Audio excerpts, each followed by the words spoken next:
Action. Action. Hello. I'm waiting for my leader, my fearless leader. Yeah, see, I have to step out of that role, and allow him to lead. Good morning. We would be going down the river. It is Tuesday. You mean Flowing. Oh. It is Tuesday. Tuesday the 23rd, the day after Caleb's birthday. We're off on our trying to get videos done by Fridays, and he's leaving on a trip today, so that we won't be doing a video Friday. This coming Friday. So True. Please hit the subscribe button so that you don't miss any of the videos that we're doing. We will continue to strive to do one video a week. This last week has proved to be very, the chapter that we're in is very long and has a lot of information in it. So one of the things that we decided to do, and I'm just showing this book again because there was somebody that had asked what book it is that we're working with, and Roger and I need decided a mirror. that If you put it in the mirror, then it would be. Oh, I know. I don't. Some people know how to do that. Like with the phone? Yeah, like record from the other side so that everything you show here is right, not backwards. But that's not me, so. Anyway, we're getting him his own copy of this book because I write in my books and he writes in books, and I thought this is probably one of those books where we each need our own book because we would have different things to offer. So one of the things we're going to, in my morning pages, those of you that watch me on my other channel, I came up with something. Well, the first thing is we talked about the whole epiphany yesterday. And so I asked my question in my morning pages, and my morning pages come from a book that I'm reading called The Artist's Way. And you just do 3 pages of, quote, a mental or a mind dump in the morning. And you just, and as you go through, because Wednesday is our last, Zoom call with that book study group, and there's only 4 of us, and 3 of us have finished. One dropped out because she had surgery 4 or 5 weeks ago, and it's been tough for her to try and keep up. But anyway, the morning pages are just a mind dump, and what seems to be happening with me is that epiphanies and revelations keep showing up. So yesterday I asked the question, why do I harshly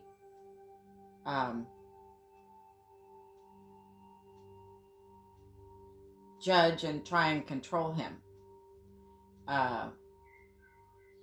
And we all know that the 3rd dimensional, I was sexually abused and I hate men, and you know, that whole thing. So I have to control him in order to feel safe, is what I think we've come up with, even in these videos. But now it seems to be getting to deeper levels of things. And so I have been looking for and trying to find my, and I'm not going to call it a tribe anymore, because a tribe to me says that that's like 12, 20, 50, 100 people. And I don't need 100 people in my tribe. So I'm starting to call it, in my own words, my clan. And I only need 1 or 2 or 3 people in my clan. And what I came to yesterday in my morning pages is that I really want him to be in my clan. And the first thing that comes up and is he's a man. He can't be in the clan. And then it's like, okay, so you know, you work with that, and it's like, okay, but that thinking doesn't work for me anymore. And so I think part of my controlling stuff is I want him to do and be, and I've done that in our entire relationship, there's videos and I set them in front of the computer and say, hey, watch this. Or I get a book and I say, here, read this book. Or there's an article and it's like, oh, here, read this article. This is so good. This is such good stuff. And back in the day when Phil Donahue was on TV and Sally Jesse Raphael and Oprah, and I'd be dragging him in front of the TV going, watch this. And so I want him to be in my clan. However, I can't direct and construct who he is. I can't say, you have to behave this way in order to be in my clan. So behave that way. So that's a new thing that I'm working with. And it usually takes me 3 days to process stuff. But that was an epiphany. And then another one that I had this morning was... I do not any longer want to keep trying to give Roger a life raft. Actually, there's several epiphanies here. The reality is I've never been able to save him. And then one of the epiphanies was I'm trying to save him. As I'm trying to save him, in trying to save him, I've been trying to save myself. And I went through, I don't know, it was 3 or 4 years ago when we did the book study, Women Who Run with the Wolves, me and a group of women, including my daughter and my sister. I got to a piece of work where I've been waiting at the gate. And I thought I was waiting for him. And I kept at him. And I was like, why are you not at the gate? Why are you not... reading the things I'm reading? Why are you not watching the things I'm watching? Why are you not expanding the way I'm expanding? And all of that, I think, has to do with wanting him to be in my clan. But I was waiting for me to show up at the gate. Me to show up at the gate for myself. It has nothing to do with him. He's a mirror. Yes, I'm married to him. He's my biggest mirror. But waiting at the gate, I was waiting for me. And I finally showed up for myself. Now, is that work complete and done and finished and over? No. There's a life that you live, and there's ebbs and flows and epiphanies that happen, and then you get back into your old way of doing things, and then you went back to waiting for him at the gate. It's like, stop doing that. So I've been trying to save him, and in reality, I'm trying to save myself. By exiting stage right, it allows him space, which I found this interesting because of what we've been reading the last couple of weeks. Exit stage right to allow him space to do him, to find him, to see what this world is about without me living over him all the time, allowing him to see who he is. If I'm always telling him how to be, how to do, what to say, what not to say, how to behave, how to talk to the kids, there is no space for him to figure out who he is. There's no space for him to organically grow into the person he's supposed to be in this lifetime. He's not supposed to be under my thumb all the time. And in that, I would be showing up as his dad. So there's no space for him to be who he is. I am a control freak. I admit that. I'm working on that. Understanding why. One of the bigger realizations was understanding that it's all about the safety piece. And once I was willing to embrace my trauma and what happened to me as a child, I was willing to look at that whole safety piece. And I do have to feel safe, but that safety is me. I decide the safety piece. So I said, time to move past that. This could really get me excited about the next part of what we're doing, in my opinion. And then I went back and I reread this. And I said, I do not any longer keep trying to give Roger a life raft. I'm assuming he needs saved. Why does he need saved? He doesn't need saved, which is how that got me to the piece of I needed saved. And literally I needed saved as a kid. I was in unsafe places. I was left with unsafe people. Now, what are you going to do about that? There's nothing to do about it except how I live my life right now. And I decide my safety level. I decide who I hang around. I decide who I'm vulnerable with. Brene Brown went into a bunch of stuff around in her work around being vulnerable, and you're not always you don't want to be vulnerable with Joe Schmo, down at the corner smoking a cigarette and drinking a beer. Well, unless you want to be. I don't tend to want to be vulnerable around someone like that. I don't have probably much in common, although, so you're not vulnerable with everybody, and you don't share your secrets with everybody, because some people are not worthy of you and you being vulnerable with them. So as we continue on this journey, those are two big pieces that I now have in place to work with, and it's helping me even more try and move out of his out of being the conductor of his ship and the rower of his boat and the rein holder of his wagon. He needs the space to do his life, and I have been smothering in that. And it's funny because over the years I've said that he's needy and smothering, and I'm in reality probably one of the ones. He probably is too, but that's his stuff to figure out. I have been needy because I want him to be in my clan. Okay, so this is all flowing. So why do I need him to be in my clan? Why?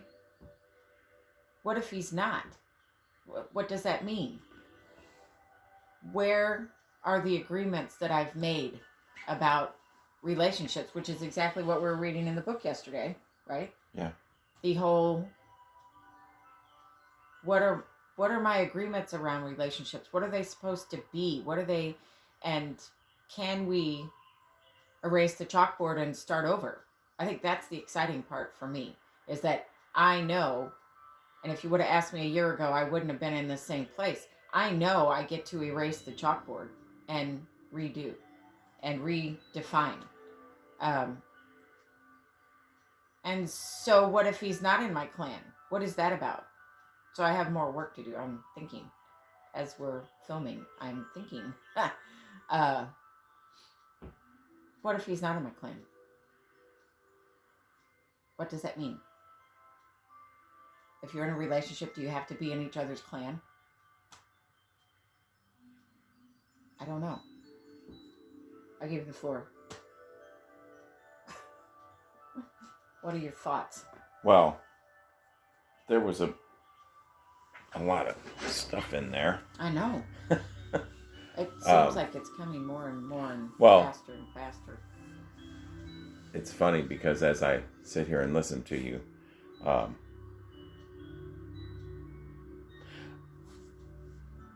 it's my observation that it's been a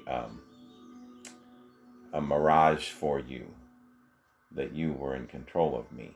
Oh yeah, that's something that That's the it's a mind game that you use. And what do they call it? There's a term for it. Mirage is a term for it. Fantasy. Yeah, but there's a fancy term for it. But the bottom line is, you and I as a couple, and this is where it all goes back to what I think my observation or my opinion of what we're doing here is individuation is key, and realizing you just mentioned the mirror aspects of you thinking you're in control. You have to be in control of yourself in order to maintain a thing called safety, right? Mm-hmm. I mean, that's what you missed as a child. That's what some of us missed as children. And so we as adults are responsible for our individual safety. I, as the male in our relationship, like to think I'm your protector, but I'm not here all the time. So you have to take responsibility for that. And so the whole fact that we're going in and out of, those of you that may or may not know, I'm working on getting off the road. Obviously, I'm at, I got a phone call yesterday that I need to go north. Okay. Yeah, we thought he was off this week. Yeah. But at any rate, the thing around the safety, I think, it's a personal thing. That's when you look in the mirror, you have to make sure that you're taking care of yourself. I have to take care of myself. And then yes, it's funny because we have 5 children together, and this is the thing that's so different in our dynamic, is that we've begun to realize that none of our kids need us anymore in a lot of areas. Right. They're adults. So this is why I think it's perfect that we're working towards individuation. And yes, to be quite honest, we took a side-by-side ride yesterday, and I simply I just really love being with you and spending time with you. So would I like to be in your clan? Absolutely. I'll sign up for that. That's not to say that I don't want to be who I am, but we have a lot of similar interests, which is a bonus. And yes, sometimes she gives me things that I don't necessarily listen to and or read. Yeah. Over the years, she's been really, well, she owned it. Pushy, I guess, is, I don't, sometimes that. It's pushiness, but with, in all honesty, it's a pushiness, but with a neediness behind it, because I need him. And I'm just reminding you all and myself that, I mean, this is all new stuff that is coming up, that I've needed him to be a certain way, so that, for one, so that I could control him and feel safe, and for two, so that he can be in my clan, because somewhere in there, and it's work that's going to have to be done here in the next couple of days in journaling. Why do I need him to be in my clan? Why is that such an urgent? It feels like there's he's got to be in my clan, and maybe it does have to do with that whole well, okay, so there's so much coming. It's that downloading thing. He needs to be, I need him to be in my clan, because if he's not, then where am I? Who am I? Am I a partner with somebody, or am I not part of somebody's life? And it goes into that whole codependency individuation. The codependency thing, you know, when you start to, and I saw a friend yesterday, and she's kind of going through this same thing, that she's feeling this pain of this separation thing that she's going through. And as our egos got comfortable being codependent and doing this and learning how to live with each other and how to react and how to be and how to do all this thing. And now all of a sudden we're doing this. And it's like the ego is going, no, we don't feel good when we're separated. We have to come back together.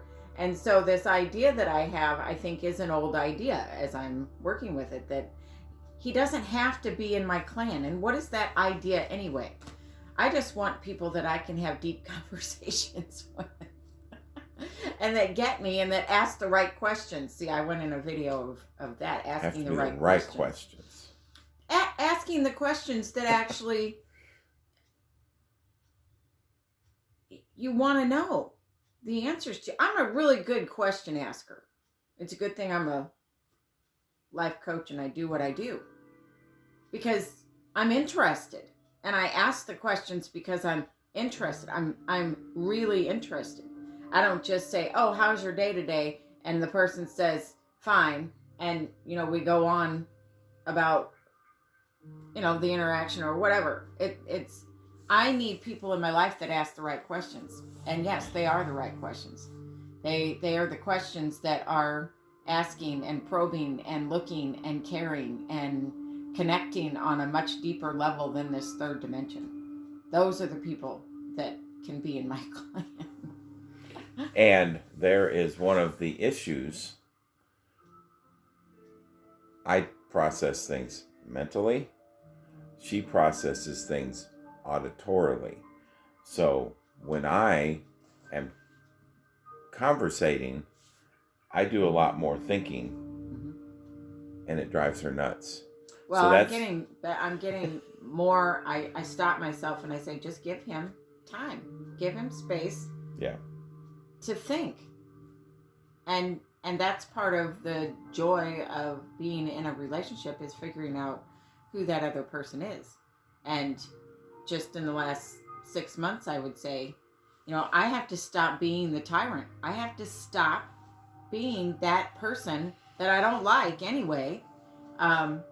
But that has to control everything and do everything and say everything and I don't know, there's been a handful of times here in the last couple of weeks where I would have jumped in to tell him and correct him on how he was talking to the kids, and I didn't, and I saw the outcome, and it was perfectly fine. And so then I'm like, oh my God, how much time have I wasted in my entire relationship with him? Thinking I had to correct when I didn't have to correct, and allowing things to just unfold. Same way with the kids. I see the two boys. Well, and we spent time with Caleb and with Tristan over the weekend, and they're fine without me. They're fine without their mother interjecting all the time and saying things all the time, and it's actually a wonderful shift that I don't have to be on all the time. It's okay. I can sit back and I can relax and I can be and I can take time out of my day. I don't have to always be, and I don't have to jump when somebody messages me. I don't have to jump all the time. So anyway, there was something I was gonna. Oh, the importance of story. Going back and to what you were saying about the whole the idea that I'm in control is a mirage, is a lie I tell myself, have told myself my whole life.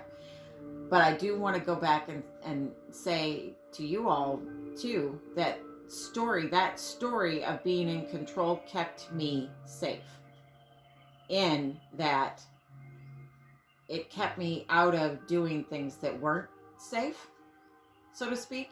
It's still a mirage, and it's still a not a truth, I would say. Is that right? It's not a truth. But don't just go back and say, oh, well, all those stupid stories I told myself. No, they served a purpose. All of our stories serve a purpose. And now the story is changing. And what we do today creates the past of our tomorrows. So it's important what we do in our present moments today. Yes. Did you want to talk about the book at all or anything?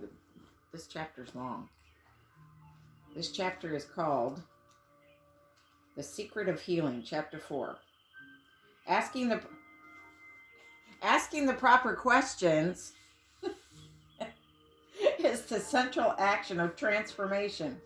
Questions are the key that causes the secret doors of the psyche to swing open. See, that's what I'm after. Those are the right questions. It's it's the proper question. I can use the word proper. And that is Clarissa Pinkola Estes, who wrote Women Who Run with the Wolves. So, did you want to say, you can close us out? Or, I can close us out. do you have glasses? No, I have glasses. I have glasses. Oh, okay. Don't know where they are. We're only a few pages into this chapter, by the way. Yeah, I can't read it. I thought I had my glasses here, but I don't. Oh, okay. I don't know where the hell they are. Oh well, we're flying blind. Yeah, I can't read it.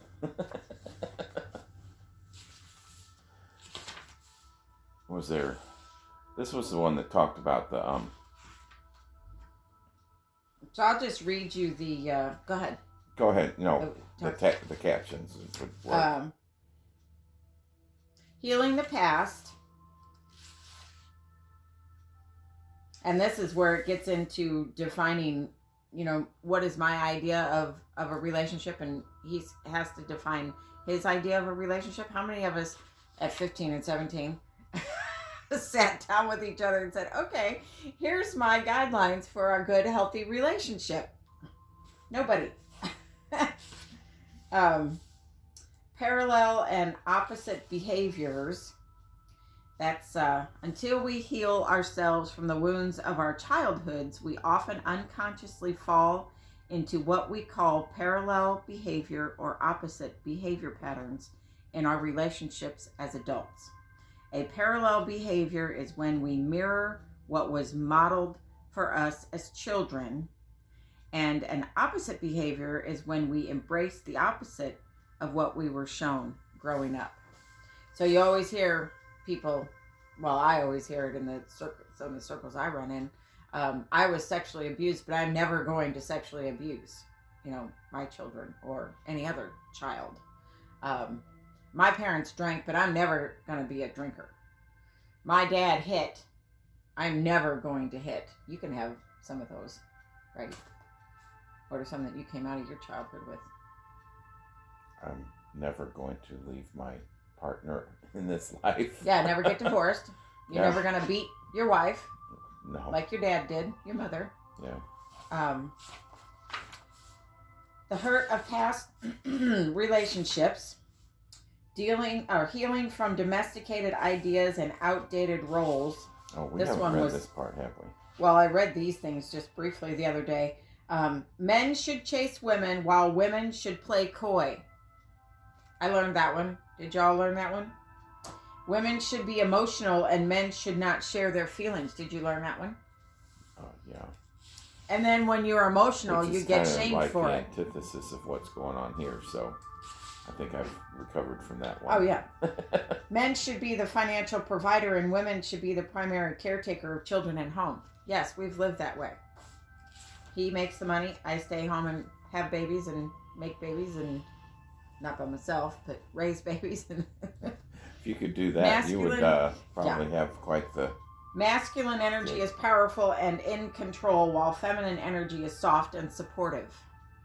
Freedom in relationships is dangerous. I would have to say I learned that. The most important aspects of relationship are meant to be in service of raising families. I don't think anything in my background put it that succinctly. If we don't retain an air of mystery, things will get boring. I learned that. If you're not all that in the bedroom, he's gonna get bored and leave. Healing in the current relationship, the healing process, forgiveness, and then it goes into their explorations, which is the exercises at the end of the chapter. This is a very long chapter, so we'll be working on this one for a little bit. So, yes. There we have today's video. Yep. If you learned something, if you gained something, we are trying to expand this idea and this channel. Please share it with people you care about. Subscribe to the channel, like the video, and we'll see you in about a week. When do you get home? when I get home. No, I know, but like I don't know. Wednesday, maybe. Oh, Wednesday all the way next week? Yeah. Okay. Man, he's going almost to Canada. Almost to Canada. International Falls, Minnesota is almost to Canada. Yeah. And then delivering throw a rock over the river. Georgia. Yeah. Okay. All right. Leave your comments. We like to engage. We will see you in a week. Bye. Yep. Bye. You get to hit the button. Button hitter.